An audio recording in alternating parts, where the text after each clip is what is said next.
Hey, bienvenue dans cette nouvelle vidéo. Aujourd'hui, je vais vous parler de films que j'ai vus en 2025, de films queer que j'ai vus en 2025, parce que je pense peut-être vous faire une autre vidéo où je vous parlerai des films que j'ai vus et qui m'ont le plus marqué en 2025, mais qui sont pas queer. Et là, j'ai décidé que j'allais vous faire une petite sélection de films LGBTQIA+, que j'ai vus en 2025. Si jamais vous n'êtes pas inspiré, si jamais vous ne savez pas quoi regarder, si jamais vous avez envie d'un peu de queerness, mais que vous ne savez pas quoi voir, eh bien, peut-être des films que je vais vous proposer aujourd'hui vous intéressera peut-être. Je n'ai pas fait une liste du meilleur au moins bien. C'est juste des films que j'ai vus en cours d'année. D'ailleurs, je pense que je vais vous parler plutôt en ordre chronologique dans lesquels je l'ai vu.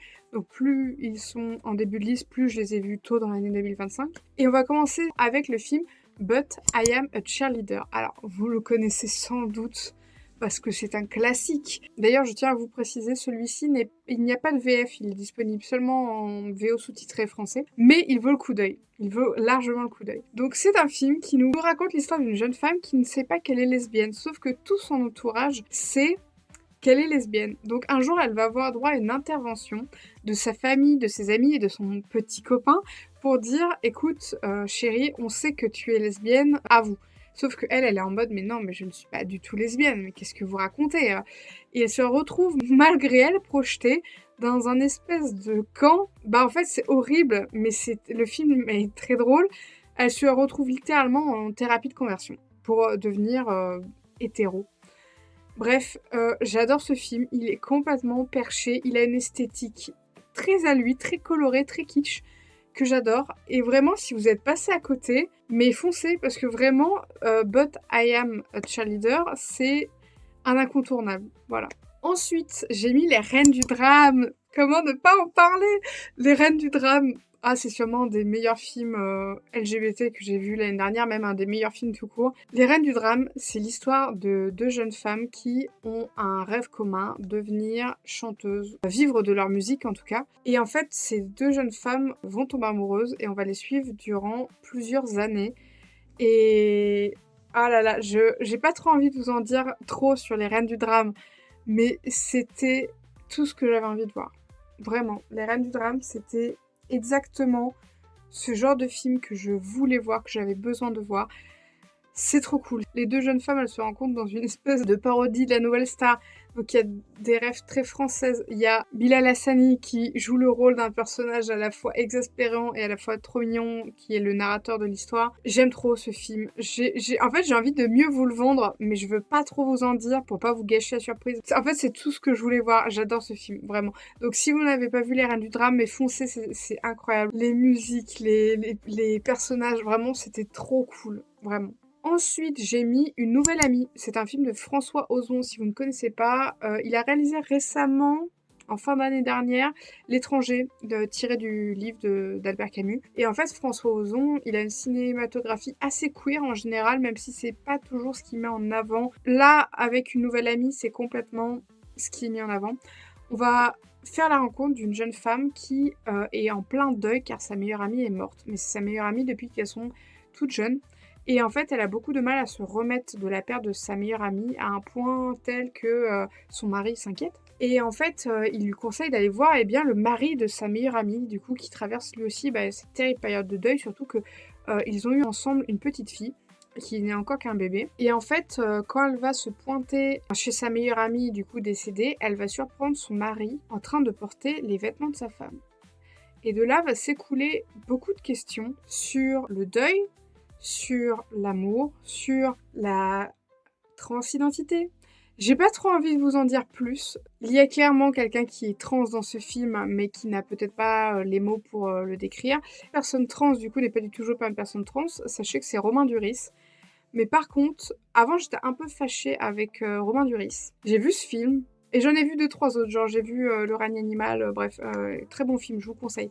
J'ai vu du coup ce film et d'autres, et j'ai dit, mais en fait Romain Duris, je trouve que c'est un excellent acteur. Bon j'espère qu'il n'y a pas de casserole au cul quand je dis ça, mais bon, le problème c'est que tout le monde en a, j'ai l'impression, donc je n'arrive pas à savoir, mais sachez qu'il est incroyable dans Une nouvelle amie. Moi je l'ai trouvé très touchant, j'ai beaucoup aimé ce film. Vraiment, il est très bien. J'aurais pu mettre d'autres films de François Ozon dans ce top, mais Une nouvelle amie, j'ai trouvé le propos très bien traité. J'ai trouvé ça formidable, c'était super. Vraiment, je ne m'attendais à rien en regardant ce film et c'était une vraie bonne surprise. Toujours un film qui parle de transidentité, Joyland, qui date de 2022. Joyland, on va suivre l'histoire, donc si je dis pas de bêtises, ça se passe en Inde. On va suivre l'histoire d'un homme qui est marié et en fait dont la femme travaille et c'est lui qui s'occupe de ses neveux et nièces à côté. En fait, il est homme au foyer pour sa famille et en fait, un jour, sa femme va tomber enceinte. Ce qui devrait être une bonne nouvelle va en fait finalement tourner au cauchemar car on comprend très vite que tous les deux sont très bien dans leur rôle. Elle est ravie de travailler et lui, il est ravi de rester à la maison.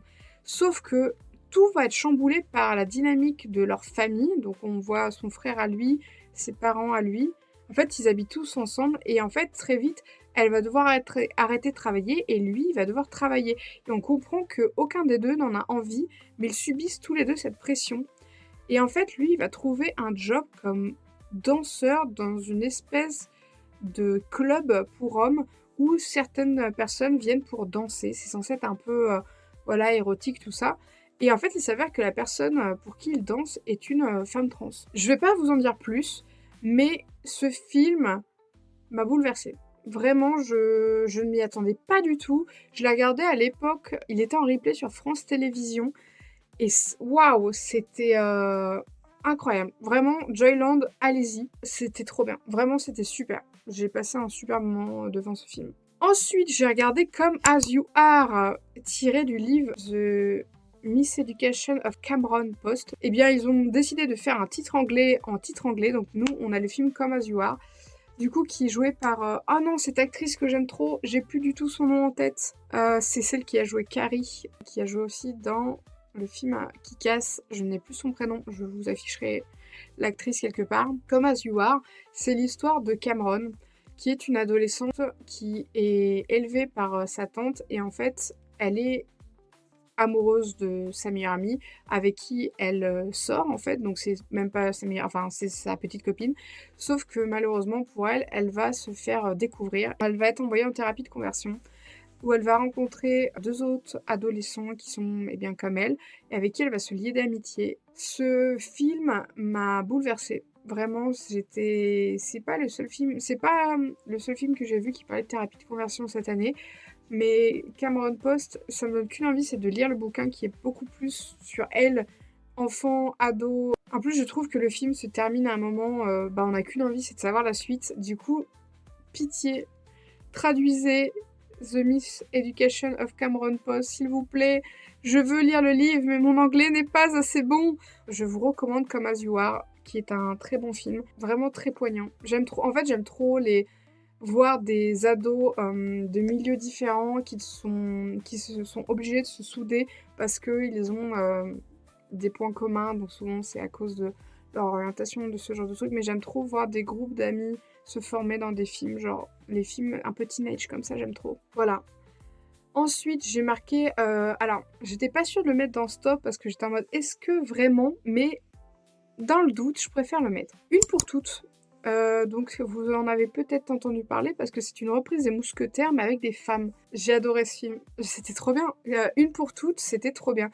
Donc, on va reprendre le mythe des Mousquetaires, sauf que là, on va suivre du coup 4 femmes. Et en fait, je l'ai mis dans cette catégorie parce que ça touche des frontières. C'est pas floqué queer, mais il y a beaucoup de choses. Déjà, elles se travestissent du coup pour se faire passer pour des hommes. Il va y avoir quand même des... je veux pas trop vous en dire. On va suivre une femme qui s'est enfuie à cause de sa religion, il me semble. Et en fait, elle va tomber sur les 3 mousquetaires qui sont en fait, en réalité, des femmes. Elle va elle-même prendre le rôle du coup de d'Artagnan. À elles 4, elles vont devoir sauver la situation car la reine de France est en péril. Bref, c'est une réadaptation très cool. Et j'ai beaucoup aimé ce film. J'ai passé un super moment devant. C'était vraiment très sympa, toute pour une. Ensuite, j'ai vu mon film préféré de tous les temps. Cette année, j'ai découvert mon film préféré. Je suis tombée sur le cinéma de Greg Araki. Si vous êtes de la communauté LGBT et que vous ne connaissez pas Greg Araki, vous êtes passé à côté d'un délire, je vous le dis. J'ai vu The Living Ed, qui est du coup devenu mon film préféré de tous les temps. On va suivre 2 jeunes hommes, dont un, je crois, est photographe, journaliste, je ne sais plus exactement son travail, mais en gros, il va apprendre que malheureusement, il est atteint du VIH, du sida, et ça va complètement le bouleverser.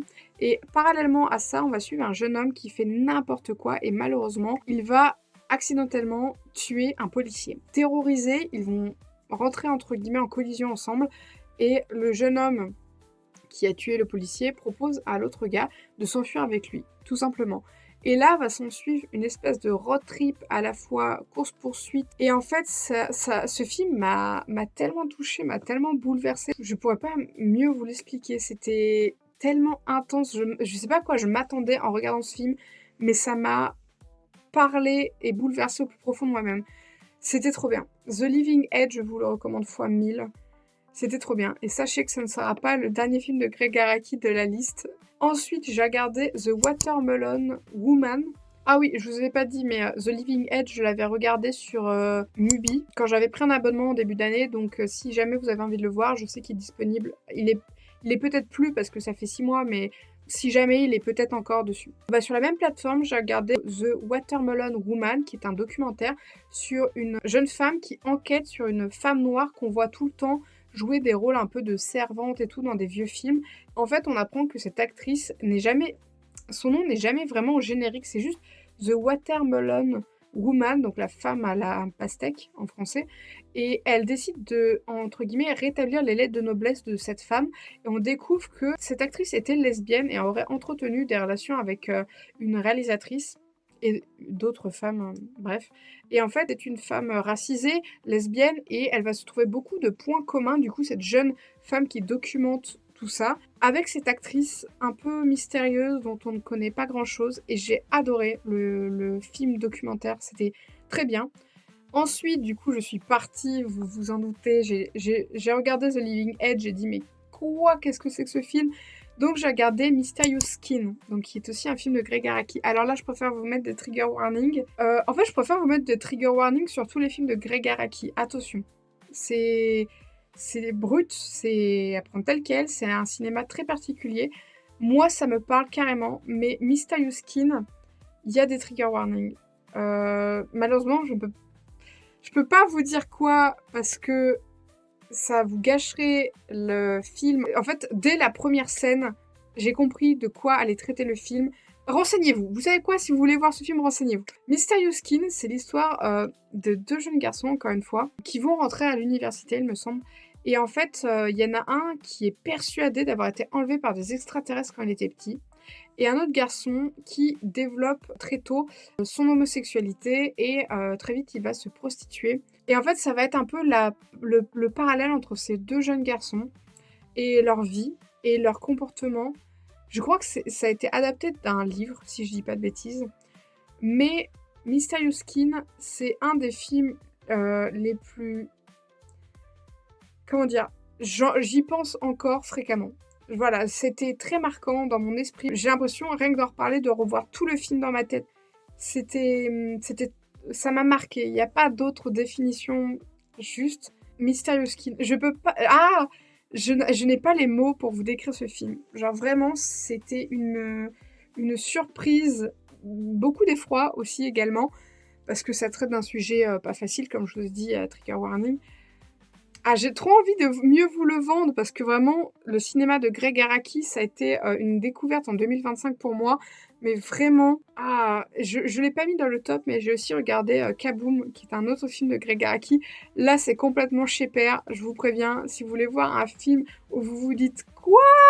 tout le film en mode « Je comprends pas ce qui se passe », Kaboom est fait pour vous. Ensuite, j'ai marqué The World Unseen. C'était un très bon film saphique entre 2 femmes. Donc ça se passe en Afrique du Sud. Mais on comprend qu'il y a des grosses tensions entre communautés. Donc on va suivre une femme, il me semble, qui est d'origine indienne. Une autre qui est métisse, c'est un des propos du film, mais en fait, on comprend qu'être métisse là-bas, c'est très mal vu. Il y a les blancs, il y a les noirs, les indiens, et on comprend que beaucoup de choses sous couvert sont en train de... On a l'impression que ça va péter en fait. Et cette jeune femme du coup qui est métisse, elle a un café où tout le monde a le droit de venir, sauf que il y a encore l'apartheid à ce moment-là en Afrique du Sud, et en fait techniquement ces gens-là n'ont pas le droit de se mélanger. Sauf que elle, dans son café, bah, tout le monde peut venir, tout ça. Et du coup, elle va faire la rencontre de cette jeune femme indienne. Et très vite, entre elles, il va se passer quelque chose, une alchimie, tout ça. J'ai pas envie de vous en dire trop, encore une fois, mais sachez que j'ai passé un très bon moment devant ce film et j'ai trouvé ça très intéressant. Encore une fois, toute cette tension autour des ethnies, des origines. Cette jeune femme qui est métisse, elle n'y peut rien, elle est comme ça, et on lui reproche son métissage. Vraiment, waouh! Le film parle de beaucoup de choses et j'ai adoré. J'ai passé un super moment devant ce film. C'était super. D'ailleurs, je ne sais plus le nom de la réalisatrice, je l'afficherai quelque part. Mais pareil, si vous voulez voir du cinéma queer, il me semble qu'elle a fait beaucoup de films saphiques, enfin beaucoup. Elle en a peut-être fait 4-5. Je n'ai pas encore vu ses autres films, mais je crois que c'est une thématique récurrente dans sa filmographie. Ensuite, j'ai vu... Là, vous allez vous énerver et me dire, mais d'où est-ce que tu sors? Mais j'ai enfin vu Moonlight. Moonlight, ça fait partie de ces films que je repoussais depuis longtemps le visionnage parce que je savais que j'allais être triste. Ça n'a pas raté, j'ai pleuré, j'ai vraiment beaucoup pleuré, mais j'ai aussi vu du grand cinéma, des scènes que je ne suis pas près d'oublier. Si les gens vous le recommandent, c'est qu'il y a une raison. Donc n'hésitez pas à regarder Moonlight. Encore une fois, on va suivre un jeune homme. On commence quand il est petit, on le suit à l'adolescence, on le suit jusqu'à l'âge adulte. Je sais pas si vous me connaissez bien, mais j'adore les œuvres, les livres, les films où on suit un personnage sur des années. En fait, on voit son évolution. Ça me touche à un point, j'adore. J'adore suivre des personnages sur un long terme. Je trouve ça tellement touchant, poignant. Bref, Moonlight, on va suivre ce jeune homme noir qui n'a plus que sa mère, avec qui il a une relation assez compliquée. Et en fait, il va se nouer d'amitié avec un dealer qui va un peu le prendre sous son aile parce qu'il est harcelé par ses camarades. Et en fait, ça va devenir un peu comme son père. Et j'ai pas envie de vous en dire trop. J'ai apprécié pleurer devant ce film. C'était très touchant, vraiment adorable, très touchant. Je ne peux que vous le recommander. Le film a quand même été oscarisé, si je dis pas de bêtises, donc il y a une raison à ça. Donc n'hésitez pas à regarder Moonlight. Il n'y a pas de raison de ne pas regarder ce film. Il est très très bien. Ensuite, j'ai vu un film qui s'appelle Deux, qui date de 2019. Je vous mettrai l'affiche. Je crois qu'en anglais, le titre c'est Two of Us. Je devais vous le mettre parce que c'est un sujet qu'on ne voit pas souvent dans des films et j'ai trouvé ça très important de vous parler de ce film.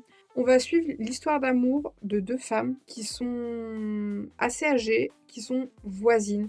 Et en fait, on comprend qu'en fait, elles sont pas du tout voisines, elles vivent l'une avec l'autre. D'ailleurs, il y a un des appartements qui est littéralement vide, il n'y a rien. Parce qu'en fait, elles vivent ensemble. Sauf que une des deux femmes va avoir un problème de santé et va devoir être hospitalisée. Sauf qu'elles n'ont pas fait leur coming out, même si elles ont un âge assez avancé, à leurs enfants, à leur famille. Et en fait, ça va être toute cette question du coming out, du fait d'avoir une relation du coup homosexuelle à un âge avancé, le fait de l'assumer dans sa vie ou non. Ce film était très touchant. J'ai adoré voir des vieilles lesbiennes à l'écran, genre c'est exactement ce dont j'avais envie de voir. Il y a eu des rebondissements, ça a pris des tournures que je m'attendais pas.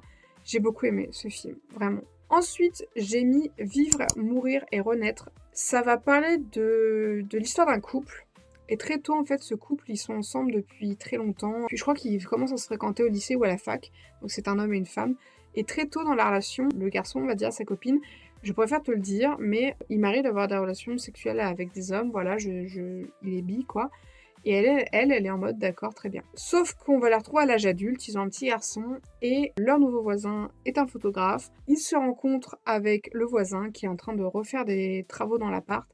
Et en fait, il va y avoir une espèce d'histoire d'amour entre tous ces personnages. Enfin, c'est pas un trouble, hein, ils sont amoureux du même homme. C'est encore une fois voir l'amour d'une manière différente. et malheureusement, le jeune homme, qui est en couple va attraper le VIH, donc le sida et de là, bah, qu'est-ce qu'on fait? Comment ça se passe? Il se pose beaucoup de questions dans le film et je l'ai vraiment beaucoup apprécié. Vraiment, je trouve qu'il a enfin moi j'en avais jamais entendu parler avant et il mérite franchement d'être mis en avant. En fait, j'ai trop aimé tous les propos que ça traite. C'est super. Donc n'hésitez pas à voir ce film. Ensuite, j'étais obligée de mettre un film de Pedro Almodovar parce que je suis fan de son cinéma. La mauvaise éducation. Alors, j'aurais pu mettre d'autres films de Pedro Almodovar parce que je pense que c'est pas du tout le seul que j'ai vu en 2025.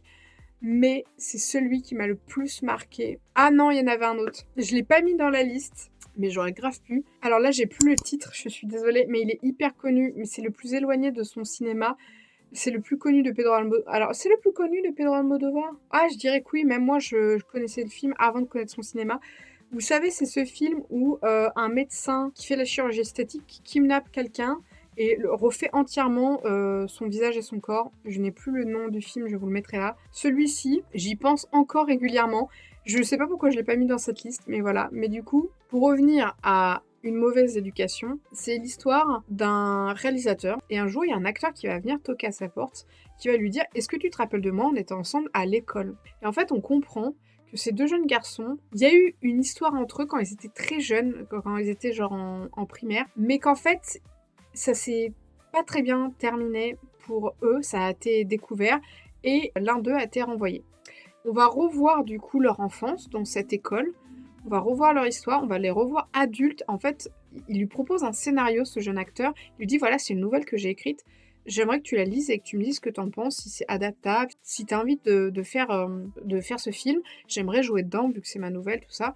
Et en fait, effectivement, le film va être tourné, et on comprend que c'est un peu la suite du coup de cette histoire de eux quand ils étaient jeunes, de eux qui se retrouvent adultes.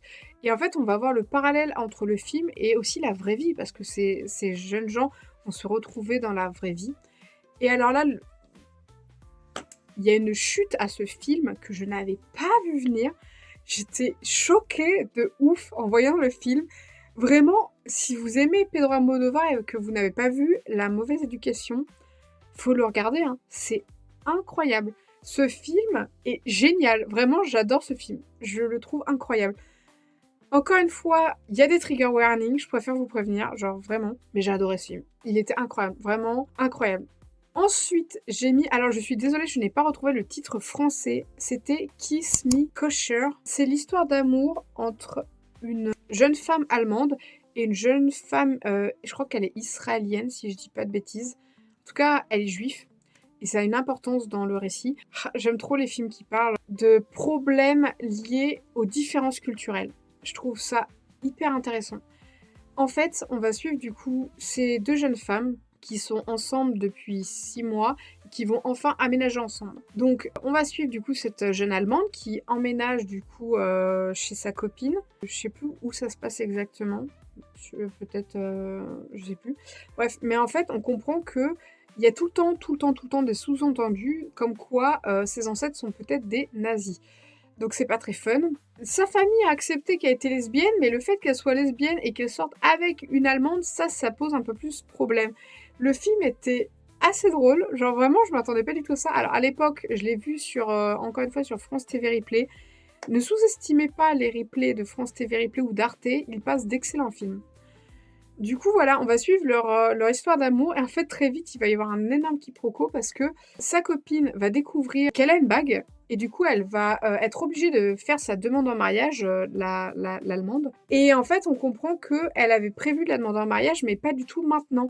Et en fait, tout va s'enchaîner très vite. Et il y aura une suite de quiproquos. Très drôle. Voilà, donc encore une fois, un film très sympa, une romance lesbienne assez drôle. J'ai beaucoup aimé ce film. Il ne reste que 2 films extravagantes de 1995. Vous voulez voir Patrick Swayze jouer une drag queen? Moi, oui. Extravagante, c'est fait pour vous, les gars. Déjà, les 3 personnages principaux, je crois que c'est tous des gros acteurs de ouf qui jouent toutes les 3 des drag queens. C'est incroyable. Ce film est une pépite. J'en ai entendu parler un peu par hasard. Et vraiment, je ne comprends pas pourquoi je n'ai pas plus entendu parler de ce film. Donc on va suivre Patrick Swayze qui littéralement gagne ex aequo, je crois, le concours de la drag queen de son état. Et en gros, il va devoir participer littéralement à RuPaul Drag Race, genre le battle royal des drag queens de toutes les gagnantes des états. Sauf que il va emmener avec lui une drag queen un peu plus novice qui, je viens de repenser à l'acteur qui joue la drag queen novice. C'est lui, il me semble que c'est le même acteur qui joue dans Roméo plus Juliette, Tybalt. Et je suis en mode, pareil encore une fois, genre le revers, genre c'est ça d'être acteur, vous acceptez des rôles genre tellement différents, j'adore, je suis fan. Bref, pour revenir à Extravagante, en gros, ça va être 3 drag queens qui vont partir en road trip pour aller du coup à ce grand concours de drag queen. Et en fait, malheureusement, elles vont tomber en panne au milieu nulle part et elles vont se retrouver coincées dans un bled, mais c'est le trou du cul du monde, excusez-moi l'expression, mais vraiment. Et en fait, le film est tellement... Ça redonne foi un peu en l'humanité. Je sais pas mieux vous l'exprimer. Genre, moi, j'ai vu ce film, ça m'a mis du baume au cœur. C'était trop bien. Les acteurs sont fabuleux. C'est genre... Oh, mais Patrick Swayze qui joue de drag queen, genre d'où je vous ai pas vendu le film en fait. Bref, je veux pas vous en dire trop, mais c'était très très chouette. J'ai beaucoup aimé le film. Et pour finir, j'ai marqué le film Pourquoi pas de 1977, qui est un film français. Et de base, encore une fois, je l'ai vu sur France Télévisions Replay. Je savais pas trop à quoi m'attendre. Je l'ai un peu lancé comme ça. Et en fait, c'est l'histoire d'un couple qui vivent ensemble dans une maison. Et en fait, on comprend que c'est un peu la S parce que en ce moment, ils ont plus trop de travail, ils ont du mal à payer le loyer. Et en fait, il y a cette espèce d'amour un peu inconditionnel entre eux, mais aussi où en fait, on se pose pas trop de questions. Et la dynamique du groupe va un peu changer parce que il y a un des garçons qui va ramener une fille et en fait, il a pas expliqué la situation à sa copine. Donc elle comprend pas trop, elle pense que les deux autres sont en couple et en fait, ça parle d'amour différent, ça parle de relations qui sortent des cadres, de relations un peu incomprises, de relations aussi difficiles à exprimer avec des mots. Et j'étais trop choquée de ce film français tourné en 77, enfin sorti en 77. J'étais en mode, mais ce film est incroyable et je n'en ai jamais entendu parler. L'année dernière, je vous avais déjà fait une vidéo où je vous parlais des films queer que j'avais vus en 2025. Je vous avais parlé du film Gazon maudit et j'étais choquée, vraiment choquée que personne ne m'ait parlé de ce film tellement j'étais en mode, mais il est tellement... C'est tellement le truc, genre, mais quoi? Quand on vous dit que l'homosexualité a toujours existé, genre, des fois je vois des films et je me dis, mais attendez, comment ça c'est sorti, genre, il y a hyper longtemps et genre, j'en ai jamais entendu parler. Ce film-là m'a fait cette impression. Le fait que c'est un combat de toute époque, de tout temps, que l'amour, la romance, le fait de sortir des cadres, le fait d'être queer, le fait de s'aimer de manière différente, de manière alternative. J'ai adoré ce film parce que il a réussi à me surprendre complètement dans ce qu'il me proposait. Et ça a été une super surprise. Donc voilà, donc ça c'était ma vidéo des films queer que je vous recommande, que j'ai vu en 2025. J'en ai vu bien plus, mais je devais m'arrêter. Je vous ai quand même fait une petite sélection de 17 films. C'est quand même énorme, parce que vous n'allez peut-être pas pouvoir tout regarder, sachant que j'ai évoqué d'autres films dans la vidéo. Donc, je vais m'arrêter là pour les films queer de l'année 2025. N'hésitez pas, si vous avez des recommandations, je vous ai parlé pas mal des cinéastes qui ont tourné les films, Pedro Almodovar, tout ça. Si vous avez des recommandations, n'hésitez pas, je suis preneur. Et moi, je vous dis à bientôt pour une prochaine vidéo. Bye!